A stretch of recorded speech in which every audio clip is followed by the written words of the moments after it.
Alice, you're the owner of 28 West. It's a sports bar and restaurant, part owner of 28 West. That's based here in Alhambra, downtown Alhambra on Main Street. And it's a fabulous location and a fabulous business. I've been going there forever, like for reals. Well, thank you so much. Yeah. So I wanted to talk to you because you're really fascinating and your story is really fascinating. We went over how you began your career with AT&T and how you kind of worked yourself up the ladder in the corporate environment. But what really got my interest, that's very interesting too, is the entrepreneurial mindset.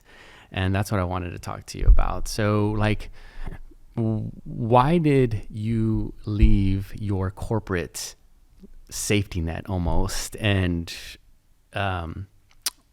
skill set of being so good and moving up the ladder and being competent at what you do into being your own business owner? What led to that decision? Well, my husband and I had always dreamt about having our own business, and in particular, a sports bar, restaurant type of business. We both had our own careers, and so it kind of fell in our lap. We always would go out to eat. We'd enjoy different restaurants, different bars, and what have you. And just the environment. It's kind of, our world was music and sports. Music and sports. So he said, one of these days we're going to open up our own business. And I said, oh, okay. So he was determined to do that because he was already self-employed, and I worked for AT&T for many years. And he started researching it and met someone and that owned a business, and he started talking with him more and more, and they decided that they wanted to open up something in Alhambra. And so we pursued it. And from that point on, we said, let's just do it. I stayed working for AT&T. However, I felt like I had one foot in the business and one foot at AT&T. Yeah. And I had worked for AT&T for so long. I had so much loyalty there. I had a great career there. And so I knew I had a skill set that I could take anywhere. And that's one thing for me I think is so important, that whatever skill set you have is all you can transfer to any industry. Mm-hmm. Because I didn't know anything about a bar. I knew nothing about a restaurant except how to eat at a nice restaurant and how to have great cocktails, which I enjoyed. And I loved sports and I loved music. Okay. So that was pretty much what kind of started. It kicked it off, that we kind of lived our dream to open up a business. It was a natural fit. You loved sports. A natural fit. You loved going out and having a dining experience. But that is a very cool thing that you said. It's like once you develop a sort of skill set, you can take that out into the entrepreneurial world. I am in the corporate environment, and I would consider this like as my little side hustle or my little business that I eventually want to grow, put marketing into it, get advertising into it, and build it like that. So I'm always appreciative of hearing like the entrepreneurial mindset, because to actually make that shift is something that it's like it's very scary to do. Like, it always amazes me that companies like AT&T or whatever companies are hiring people, their payroll is insane. Like, how much business have you done in order to be able to pay these people? You know, like, say if I wanted to pay somebody to like set all this stuff up and be my sound engineer, maybe it's like whatever, 50 grand or 60 grand a year. It's like, okay, I need to pay him. I need to make money myself. And so again, like, that entrepreneurial spirit is very admirable to me. But coming back to the point where you're like transferring those skills, your work ethic is amazing. So do you find working hard is in fact creating your own luck, or is there kind of a secondary component to it? Because based off the stories that you were telling me about meeting all of your mentors and things like that, what do you feel truly, besides being blessed with these opportunities and a work ethic, what else could you consider a key to your success? The true reason that we opened up this business is a little funny story. So it goes to sports. We're big Raider fans. That's right. Yeah. Okay. So my husband's from the Bay Area and I'm from LA. When we met, they were LA Raiders. When he moved down here, they went back to Oakland. And so they became the Oakland Raiders. So we would go to the games. So once they were Oakland Raiders, we try to go to different places to watch the games here locally. And they wouldn't let us in. We're not showing the Raider game. We're not showing the Raider game. We'd go to different sports bars. Oh, we don't let Raider fans in here. This is a true story. So, really? So he says, one of these days we're going to open up a sports bar and we're only going to let the Raider fans in. So from that point on, we did open up a business in Alhambra. We opened up the 28 Sports Bar. Well, it actually was, we opened up it as something else, but we won't get into that because there was some there was some restrictions that Alhambra wanted us to be something, and eventually we changed everything over to 28 West. So we've been in existence as 28 West Sports Bar for 13 years now. So we said whenever the Raiders are playing, we're going to only let Raider fans in. Yeah. So we do that. And I've been there, and it's wild. And it's wild. It's packed. Yeah, it's packed. And any other sports bar in the area is not packed. And so we got a little bit of criticism. How could you do that? You guys are crazy. You're going to lose revenue. No. So the fans, it's like a cult. You know what? They're always there. They just support their team. But we bring in customers from not only Alhambra, the San Gabriel Valley, from San Diego, from the Inland Empire, all the way from Fresno. We've had customers come from all over. Wow. So the reason I mention this is when you say, what do you think it is that brings that to our business, is that you got to dream, you got to love what you're going to do. And so we love our team, but we love also the fans, and they've become good friends to us. They've made my business because they don't only show up for the games.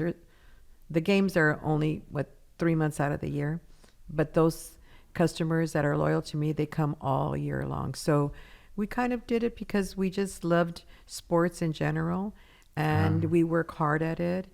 But now when there's no football for us, what do I have to do? You got to keep dreaming of what else you can do to keep your business going. Right. So you've got to focus on, you got to look at your demographics. You got to see what's cool, what's not cool. What are people doing now? You've got to really look at the market, what's making it, what's not making it. You've got to keep changing. I don't see us as just a regular sports bar or a restaurant. I see us more like an event place because when baseball comes in, we got to switch. Now we got to go to Dodgers. Now we got to focus on baseball. When St. Patty's Day comes, now we got to focus on St. Patty's. And those days for us are key because they're money makers. Yes. We pack our place. There's a line to get in because everybody knows now this is the place to go. So if anybody's going to open up a business, you've got to find your niche. But you got to find your niche that you believe in, something that you truly love, that you're going to work hard. Because for me, it's not even work. It's just that's how I met you. Yeah. I met you there because you were just so nice to me. I see you there. You go to UFC, you go to the different events. So I just feel that when you love something, you're really going to put your all into it. That is really fascinating. And the fact that you're putting your all into the things that you love is really an example of your personality. Like, yeah, you are on fire, and like have you always been that way? Because when you were telling me about your career at AT&T, it seems like you're that way too. Like, but did you love telecommunications? You know what I'm saying? That's a great question. You know, you know what I think I loved the most, because I worked there when a lot of the technology that we see now is just, it's normal. You know, a baby picks up a phone, they know how to text already. For me, the technology 20 years ago was being developed. And I was fascinated with it. Okay. The working for a large company like that is amazing because first and foremost, they have a lot of money to spend on their employees, especially on marketing. The training that I had at that company made me who I am today. Just the skill set that I developed is because of how I was trained, but I always paid attention. I feel like I had to work a little harder. Some people, it comes so natural, but I paid attention to when somebody taught me something. If I had to ask 3 or 4 or 5 questions about the same thing, I wasn't embarrassed to do it. I see. I am not a quick start like some folks. They can read something and they remember. I have to read an article maybe twice before I kind of grasp it. Mm-hmm. But for me, I want to understand it. I had a situation with one of my bosses, and she was showing me something, and she got a little frustrated. And I was very respectful. I was taught to be respectful too. Just respect in general to anybody that's teaching me, my teachers, my bosses. And I told her, you don't have to be rude to me. And she says, oh, I'm sorry. And I says, I feel like you're being a little condescending. And she says, no, I'm not. She says, I'm just a little frustrated. I says, well, look, you've been doing this for a long time. I haven't. So can we take it one step at a time? And from that point on, she says, you know what? You put me in check, Alice. Thank you. And so, because some things are harder to learn. It's not, For sure. I mean, but you definitely, and she says, I appreciate that you put the effort into it. Just when I went over from working corporate to going to the bar scene, I didn't really know what to do. Mm-hmm. I didn't really know what was behind it. And I really wanted to learn. So I said, I'm going to be a manager in the sports bar. I'm going to literally learn how to order the food. I'm going to learn the recipes. I'm going to put my all. That's another thing. I love to cook. So I really kind of was hands-on in there. Okay. I'm not embarrassed to do anything. If I have to pick up a broom, I'm going to pick up a broom. If I have to pick up a rag, I'm going to pick up a rag to wipe something down. If I have to go in the kitchen and cook. And I think it's important when you own a business that you aren't prideful. Well, I'm the owner. Mm-hmm. I don't feel that way. And my staff says, oh, don't do that. We'll do it. If I had to do it before you did it, there's something wrong. So I definitely don't have a problem. I think you've got to put your all into everything. If I have to make the coffee, I'll make the coffee. If I have to go to the market, I'll do it. Whatever I have to do. Mm-hmm. For me, it's just kind of fun. I love it. Yeah. And we were like that at the phone company. If we had to back up, because I was a manager, and sometimes there were strikes, and I had to go and do, the work that, because I respected the strike line, but as a manager, you have to work. Mm-hmm. I'd have to go do whatever I had to do, put in different situations. So it seems like your progression from just learning sort of like a work ethic and at AT&T and all the training that you received and the mentorship that you received led you to be successful with opening 28 West. We were talking about some of the struggles that you have like as a business owner and like HR and things like that. But do you feel aside from the skills and the training that you got from AT&T, do you feel that there's sort of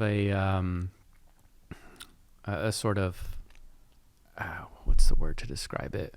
When you're with your employees now at 28 West and you're talking about like how to basically make sure everything is working cohesively, like you're running a business, where do you feel that those skills came from? Do you feel like that was from AT&T as well? I believe because I did have subordinates is where I learned it mostly from. But it is a difference because you're working in a structured environment where you have the support of large HR, where here it's a little bit different. And especially now, I love working with the young people that work for me.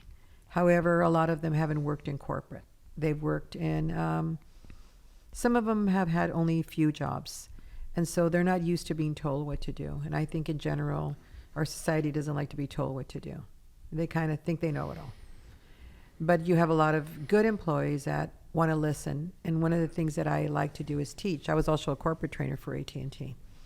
So it was a do or die type of course that I was training. And so if you didn't make the cut, then you lost your job. Whoa. And I think that that's something that needs to go back to when you own a business. If you hire someone, you need to make sure that they're keepers. Mm-hmm. And sometimes it's difficult because you start to like people. Especially in a small business, you have a one-on-one with them more so every single day. And sometimes they're not who you thought they were. You think that maybe they do well and you find out they're struggling. But before I ever want to let anybody go, is I want to make sure that I've afforded them the appropriate training. Mm-hmm. Because I think it's key. It's like a child. You've got to teach them how to do everything. Yeah. You can't expect him to think for himself. You've got to show him, you got to potty train them. They're not going to learn on their own. Some of them are pretty damn smart now. They'd learn. But however, you still have to teach. You have to teach your children how to respect you. Yeah. It's not funny when they answer you back. So you've got to be able to do those things. And I do the same thing with my employees. If I don't like something, I will tell them. Yes. That I don't like it. And sometimes they don't like it. Mm. I get a lot of this. They'll tell the managers, I think she's mad at me. I don't get mad at anybody. I have to stick to my guns because I think when you have employees in a very lax environment, you have to be very black and white. Right. I would say that to any small business, that you have to remember that they're your employees are not your friends. Right. And you can be too friendly with them. You can be nice with them. You can do outings with them. But only if you're able to go back to work. And if you see that they're doing something wrong, talk to them. Don't ignore it just because you were friendly with them. And it's a tough one for anybody. Yeah. How do you navigate that? Like, how do you create an environment to where your employees like working for you, but at the same time be strict and have like a business policy or business etiquette, and have them still maintain on Team Atlas, so to speak? Well, it was a struggle in the beginning because, as I said, sometimes working in an environment, you're coming from corporate and then going to just having your own business. You think that it's going to happen exactly the same, and it's not. So you think if you tell somebody to do something, they're going to do it. Well, it doesn't work that way. And so there was a lot of failures in that respect where I was a little more lax than I should have been. So I think to this point now, after 14 years, you really have to delineate what your rules are. You pretty much have to put them on paper. You got to train people you got to have something in writing, and you can't skip anything. And I'm still working on that because you got to change people that already work for you. But if they respect you, and I have so much admiration for loyalty of I have employees that have worked for me for 10, 11, 12 years, and that's a little unusual in the environment that I'm in. But their loyalty to me speaks it's something that for me, I won't let it go. And I was told that by a business owner in Alhambra. When you find someone that's loyal, they may not be the best, but if they're loyal, keep them, because they'll turn out to be the best eventually. And I do believe that. I have an employee that's been working for me for 12 years. He wanted to leave. He left for a day. He came back. He says, I can't leave you, Alice. He says, he had another job. He still has his other job, and he still works for me. And he says, and he's actually in an industry that's slowed down. He says, I stayed here and look what happened.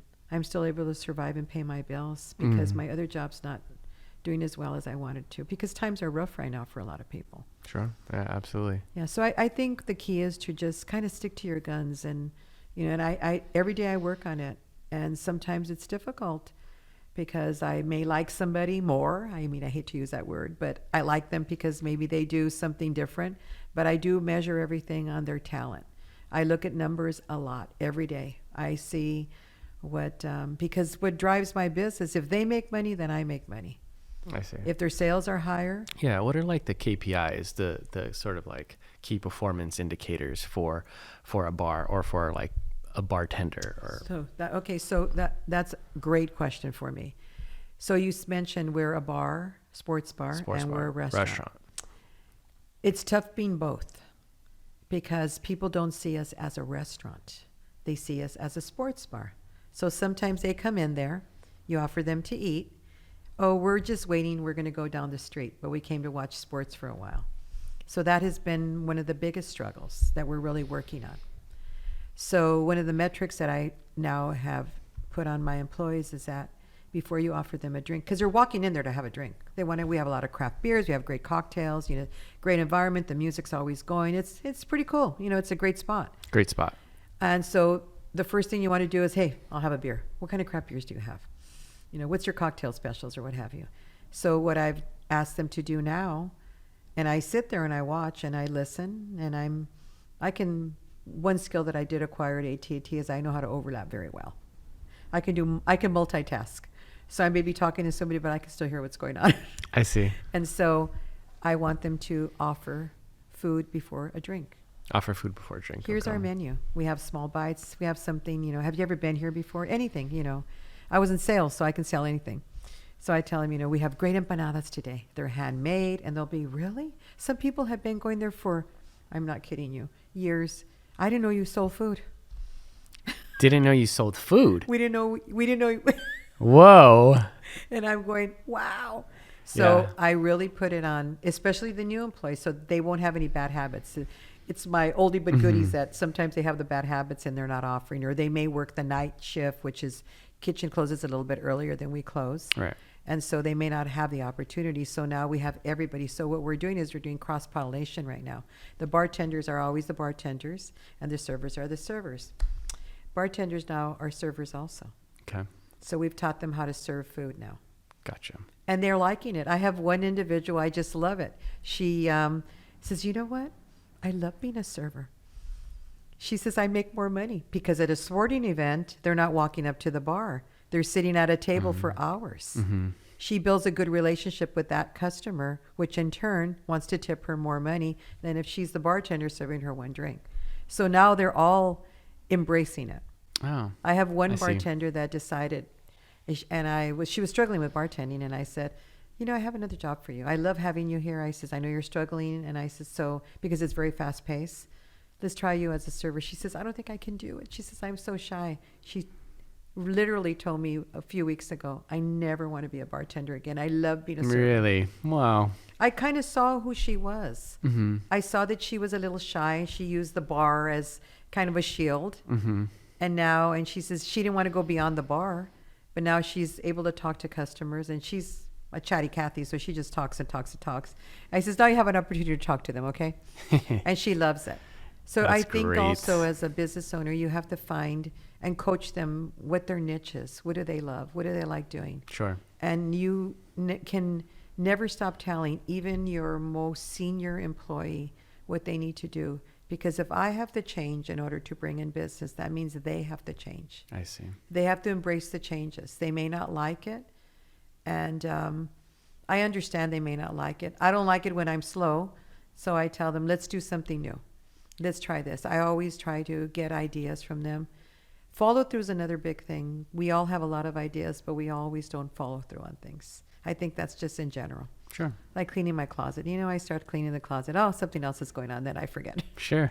So I think it's really key with your employees because they'll remember that you asked them to do something, and if we don't follow through on it, they'll remember that you didn't follow through. Yeah. And I have to be the example. I have to walk the talk. Yeah. That makes sense.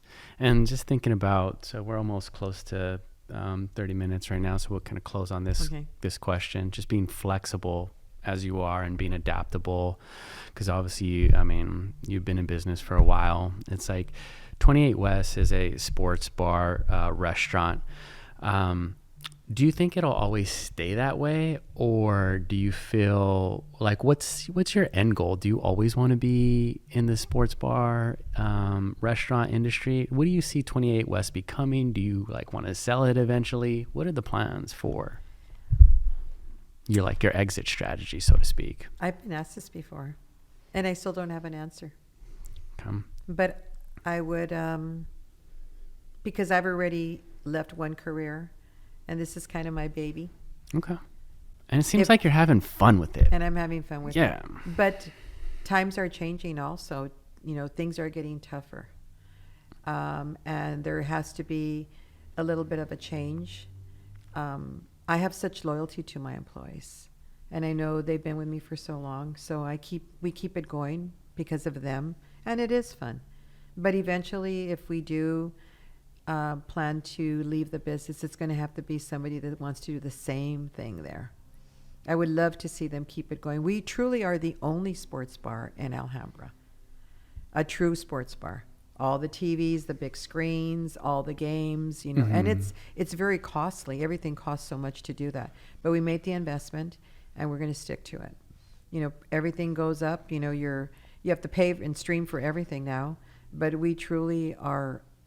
We've invested so much. We literally gutted the place out, and this is a rebuild 100% inside. And it's a beautiful spot. So right now, it's something that we want to continue to grow and keep it as a sports bar. And I think people are a little more casual now. They're more comfortable. Not so much the fine dining anymore. They kind of like the casual. And it is, Southern California. And it's become a good local spot. One thing I'd like to do is try to bring in business from other areas, because it's an experience. You've been there, and it's a great place to be. It is, yeah. And my team's not in the Super Bowl, but trust me, it'll be packed with people. And it's a hard chore to do a Super Bowl party at a bar. People think that's the place to be, but everybody wants to be at home having their own party. Mm-hmm. But we literally are pretty close to, we took reservations this year, and we're about 80% sold out already. Oh, wow. Yeah, because we have That's fun. great. We have the DJs, we just, Mm-hmm. and everyone's welcome to come to that game. And, for me, it's going to be fun. I don't have to stress out because my team's not playing, but Yeah. nonetheless, I think what we want to do is keep it going, and, with good luck and, with blessings, we can keep it going for a long time. And if not, maybe somebody that wants to, continue, what we started, because I think it's a great spot for Alhambra. It helps the city, and the city's been good to us also. Yeah. Yeah, because a lot of businesses are closing around, in general. Mm-hmm. And Yeah. I see the tide changing, though. Times are going to get a little bit rough maybe for another year, but, after that, I think things are going to kind of turn around, and it'll be good. Yeah. Well, 28 West is a great spot. It's a staple of Alhambra. And yeah, it's been a real pleasure getting to know you and hearing your story. And thanks for coming on and sharing. Likewise. It's been really nice talking to you. Thanks. Okay. Great.